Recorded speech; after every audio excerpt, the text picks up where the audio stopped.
not just the 1% and wealthy campaign contributors. That's not the way things usually happen. It's September 2021, and still, President Biden is taking his time with sending out stimulus payments. It's almost October, folks, and many Americans are still in need of financial assistance. That's just a fact. Unemployment rates are still high, and many Americans are on the poverty line. The only thing that President Biden needs to do is send out more stimulus checks, folks. What do you guys think about this? In fact, here's what President Biden said. The spending package, obviously, you need Joe Manchin, you need Kyrsten Sinema, you need all of them because of the 50-50 split in the Senate. But if Joe Manchin says, I'm not moving on this, where does that leave you guys?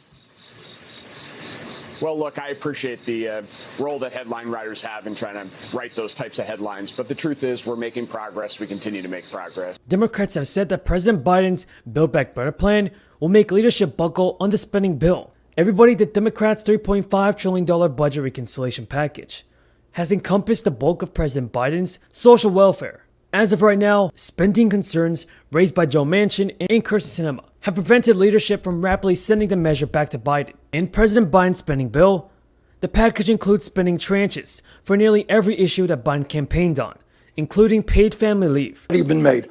And there is a real danger that this bill will lose, that the infrastructure bill will lose in the House, because you got many people there, and I support them, who are saying, you know what, we had a joint agreement. We're going to go forward. Federally funded healthcare expansion, climate, and other scientific investments. Biden has actually pushed back at Democrats' plan on taxes. The White House and congressional Democrats both want to raise taxes on the wealthy and corporations and strengthen tax enforcement. McConnell has declared that the Senate Republicans will not vote to increase the Treasury's authority. Everybody, here's the big news surrounding your Social Security benefits. Each month, millions of workers pay part of their earnings to the Social Security Administration, and the logic behind that is to help with the retirement that most people have when they depend on Social Security benefits. In January 2021, the average monthly Social Security payment was valued at $1,534. To supplement incomes, many workers have private retirement accounts. Now in 2020, the Social Security Administration determined a COLA of 1.3%, which, as prices have risen quickly during the year, has left many seniors with budget shortfalls. The American people are sick and tired of growing income and wealth inequality in our country, where two people now own more wealth than the bottom 40%, where the top 1% owns more wealth than the bottom 92%, and where 45% of all new income. Estimate that the increase for 2022 could be more than 4 times than seen in 2021. The Senior Citizens League, an organization that advocates for seniors, released a new projection for the 2022 COLA that forecasts an increase between 6 and 6.1%. Now, President Biden's Democratic leaders have debated on a new round of stimulus payments. An online petition to send Americans $2,000 checks has almost reached 3 million signatures. Some governors, including Gavin Newsom, have pushed their state to pay stimulus checks. In fact, California is already sending out their second round of stimulus checks. And the massive spending bill that President Biden signed in March included $350 billion aid. $350 billion in stimulus aid to state and local governments, which could be used for direct payments. So yes, everybody, your state and local governments could be sending you a new stimulus check. Thank you. Ms. Howell, this probably might be my last direct question of you, but it deals with cybersecurity. I serve on a committee called Homeland Security and Governmental Affairs. We work a lot on cybersecurity issues.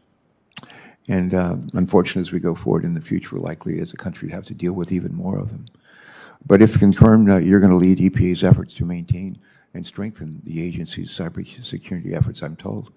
And as you know, the criminal enterprises and adversarial states continue to increase their efforts to break into our computer networks, to steal our information, and to compromise our security. In recent years, EPA has been among the agencies that have seen major cybersecurity breaches. If confirmed, how will you seek to ensure that EPA makes cybersecurity a top priority within the agency? Thank you, Senator, for that question.